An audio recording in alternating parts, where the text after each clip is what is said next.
আসসালামু আলাইকুম। আজকে আবার একটা নতুন ব্লগ নিয়ে চলে এসেছি, যেটা অবভিয়াসলি খাবারের তো বটেই। যেহেতু ফুড লাভার আমি, তো দেখতে পাচ্ছ, বুঝতেই পারছো কি এটা। আজ অনেক দিন থেকে আমার আলুর পরোটা খাবার খুব ইচ্ছা হচ্ছিলো, খুব ক্রেভিংস হচ্ছিলো। তো আজ সবাই মিলে লেগে পড়লাম আলুর পরোটা বানাতে।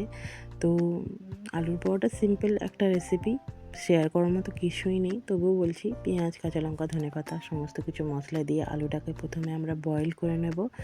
নিয়ে কড়াইয়ের মধ্যে পেঁয়াজটাকে হালকা একটু লাল করে নিয়ে তার উপর থেকে সমস্ত মশলা একটু একটু অল্প অল্প করে দিয়ে তার উপরে আমরা সিদ্ধ আলুটা দিয়ে ম্যাশ করে নেবো ভালো করে। ব্যাস, আলুর পুরটা রেডি হয়ে গেল।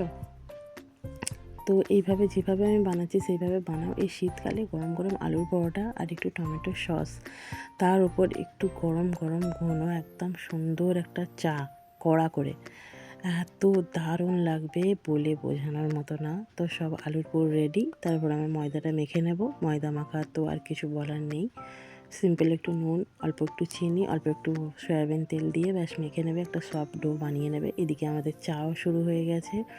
চাটা খুব কড়া করে করতে বলেছিলাম আপিকে, যে খুব সুন্দর করে চাটা বানাবি। আমার খুব সুন্দর একটা চা আর একটু আলুর পরোটা সন্ধ্যে থেকে খুব ইচ্ছা হচ্ছিলো খাবার, তো আজকে বানিয়েই ফেললাম। যেহেতু সন্ধ্যাটা অনেকটাই বড়, তো যাই হোক, আমরা চাটা এইভাবে করি। প্রথমে লিকারটা বার করে নিই ভালোভাবে অনেকক্ষণ ফুটিয়ে, তার উপর আমরা দুধটা দিই। দুধটা অবশ্যই রেড কাভার ইউজ করি আমরা অলওয়েজ। তো আলুর পরোটা করা কীভাবে করছি দেখে নাও। এইভাবে করিয়ে ভিতরে একটুখানি আমরা পুরটা দিয়ে দেবো। আলুর পুরটা একটু বেশিই দিতে হয় যাতে ভালো লাগে খেতে। দিয়ে তারপর হালকা করে বেলে নিলাম। তো এই আলুর পরোটার সেঁকাটা হচ্ছে মেন কাজ। এটাকে একটু কড়া করে সময় নিয়ে আস্তে আস্তে ধীরে ধীরে গ্যাসের ফ্লেমটাকে অনেক লো করে সুন্দর করে সোনালি কালার করে ভাজতে হবে, তবে সুন্দর লাগবে। তবে আলুর পরোটা ফুলেও যাবে, যদি মানে সেঁকাটা পারফেক্ট হয় ফুলেও যাবে, খুব সুন্দর খেতে লাগে। আমরা সবাই মিলে চা এবং আলুর পরোটা এবং টমেটো সস নিয়ে বসে পড়েছি খেতে।